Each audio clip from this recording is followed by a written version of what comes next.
Schedule caste schedule tribe के हितों की रक्षा करेंगे, ये बात आपको माननी होगी। संविधान बनाने वाली असेंबली में वो ड्राफ्टिंग कमेटी के चेयरमैन होंगे, ये बात आपको माननी होगी।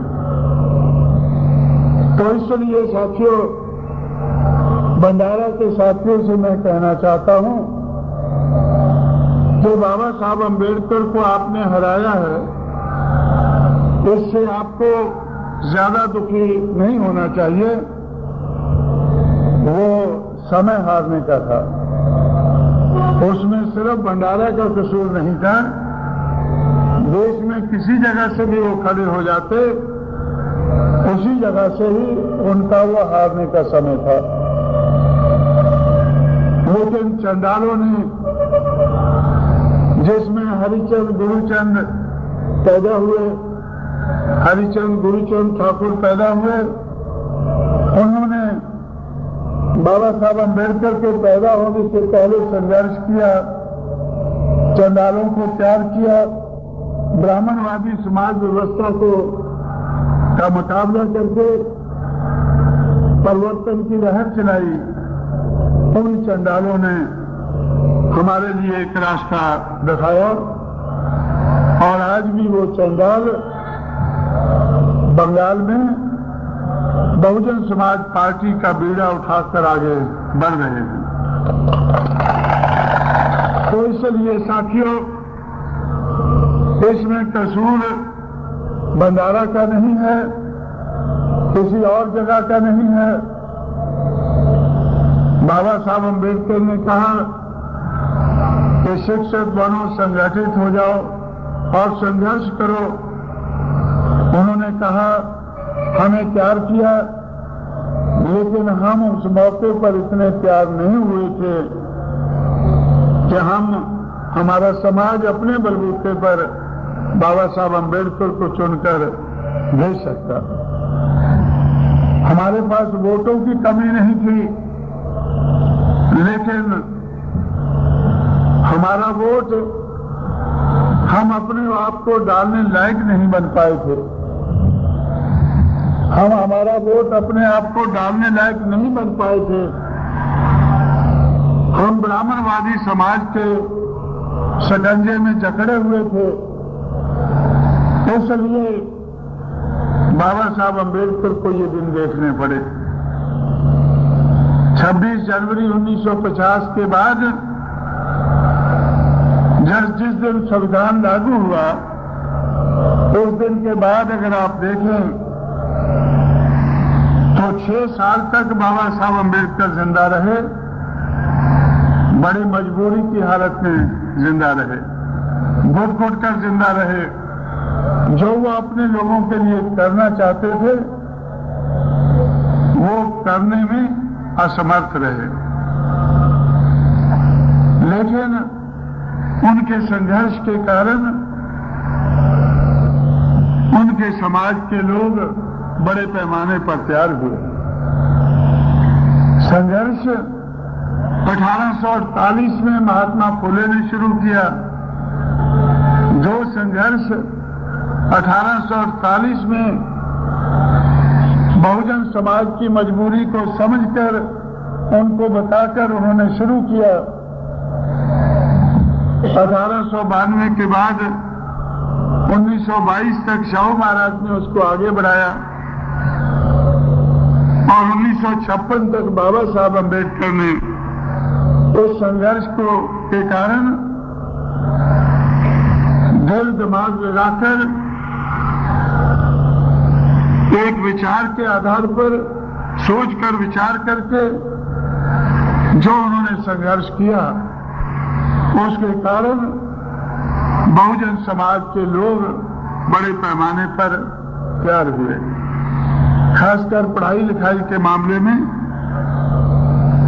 जो पढ़ाई लिखाई की बात जो महात्मा फुले ने सोचकर शुरू की, अज्ञान को दूर करने की बात महात्मा फुले ने हमें बताई, शुरू की, और शासन और प्रशासन में हमारी भागीदारी होनी चाहिए। अगर हम तैयार नहीं हैं, अगर हम खड़े नहीं हो सकते हैं, तो बैसाखी के सहारे से चलें, क्रचिस के सहारे से चलें। तो आरक्षण की बात शाहू महाराज ने शुरू की। पढ़ाई लिखाई के मामले को, आरक्षण के मामले को बाबा साहब अम्बेडकर ने बहुत बड़े पैमाने पर आगे बढ़ाया। उसके कारण बहुजन समाज तैयार हुआ।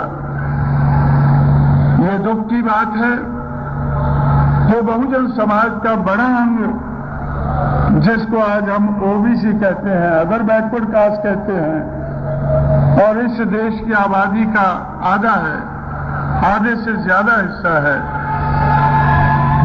उस पढ़ाई लिखाई से, उस आरक्षण से उनको लाभ नहीं पहुंच सका। उनको लाभ नहीं पहुंच सका। बाबा साहब अम्बेडकर का मैंडेट अंग्रेजों के माध्यम से सिर्फ शेड्यूल कास्ट, शेड्यूल ट्राइब तक था। ओबीसी ने 1930, 31 और 32 की राउंड टेबल कॉन्फ्रेंस में गांधी जी और उनकी कांग्रेस के ऊपर भरोसा किया, उनको अधिकार दिया कि वो उनके भविष्य के बारे में सोचें। गांधी जी और उनकी कांग्रेस ने उनको भरोसा दिया कि अम्बेडकर तो गद्दार है, देशद्रोही है, अंग्रेजों से कहता है कि जाने से पहले मेरे लोगों को उनके अधिकार देकर जाओ, क्योंकि आप लोग उनके हाथ में सत्ता देकर जाने वाले हैं जिन्होंने हजारों साल से हमें दबाकर रखा है, जिन्होंने हजारों साल से हमें जानवर की जिंदगी व्यतीत करने पर मजबूर किया है। आप जाओगे, सत्ता उनके हाथ में देकर जाओगे, वो हमें फिर से गुलाम बनाकर रखेंगे। देश आजाद होगा, हम गुलाम होंगे, ये हमें मंजूर नहीं है। हमारी आजादी का भी प्रबंध करके जाओ। आपको जाना है, आप जाएं, जाने से पहले हमारी भी आजादी का प्रबंध करके जाएं। इसलिए शेड्यूल कास्ट, शेड्यूल ट्राइब आज शासन और प्रशासन के मामले में, शासन और प्रशासन में भागीदारी के मामले में आज ओबीसी के मुकाबले में कम से कम 50 साल आगे है।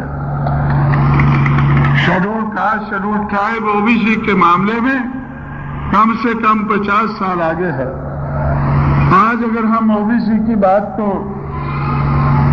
मंडल रिपोर्ट के माध्यम से और दूसरी कोशिश के माध्यम से अगर हम ओबीसी की बात को आगे बढ़ाने लगे, तो प्रशासन के मामले में ओबीसी को शेड्यूल कास्ट के लेवल तक पहुंचने के लिए कम से कम 50 साल लगेंगे। आज उत्तर प्रदेश में हमारी सरकार है, आज उत्तर प्रदेश में हमारी सरकार है, मुलायम सिंह यादव हमारे मुख्यमंत्री हैं, बैकवर्ड के हमारे एक साथी मुख्यमंत्री हैं, चीफ मिनिस्टर हैं, लेकिन चीफ सेक्रेटरी हमारा आज भी ब्राह्मण है। चीफ मिनिस्टर हम बदल पाए हैं, लेकिन चीफ सेक्रेटरी हम नहीं बना पाए हैं। लेकिन खुशी की बात है कि आज शेड्यूल ओबीसी के लोग, बैकवर्ड, ये माइनॉरिटीज के लोग, ये तो प्रशासन में बहुत पीछे रह गए हैं, लेकिन आज भी हमारे पास शेड्यूल कास्ट के 2 आदमी हैं जिनको हम चीफ सेक्रेटरी बना सकते हैं। चीफ सेक्रेटरी के लायकी के उस लेवल के हमारे पास 2 आदमी हैं बहुजन समाज के, जिनको हम चीफ सेक्रेटरी बना सकते हैं। हम नहीं बना पा रहे हैं, ये हमारी अपनी मुश्किल है।